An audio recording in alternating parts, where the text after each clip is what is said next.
জানি বাংলাদেশে মানুষ, সেটা হলো আল্লাহুম্মা লাকা সুমতু আলা রিজকিকা আফতারতু। এটাও হাদিসে বর্ণিত হয়েছে, কিন্তু হাদিসের সনদ নিয়ে অনেকে কোনোটা নিয়ে আলাপ তুলেছেন, প্রশ্ন তুলেছেন। আল্লাহুম্মা লাকা সুমতু মানে হলো, হে আল্লাহ, আপনার উদ্দেশ্যে রোজা রেখেছি, ওয়া আলা রিজকিকা আফতারতু, এবং আপনার দেওয়া রিজিক দিয়ে ইফতার করেছি।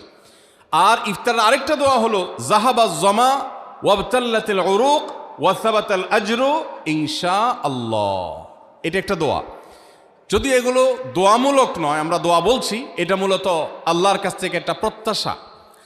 এর অর্থ হলো যাহাবাজ জামা, আমার পিপাসা দূর হয়ে গেছে।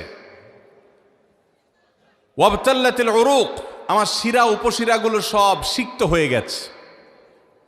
ওয়া সাবাতাল আজরু ইনশাআল্লাহ, এবং আল্লাহ চাহেন তো এই রোজার বিনিময় আমার সাব্যস্ত হয়ে গেছে আল্লাহর কাছে, এটা স্থির হয়ে গেছে।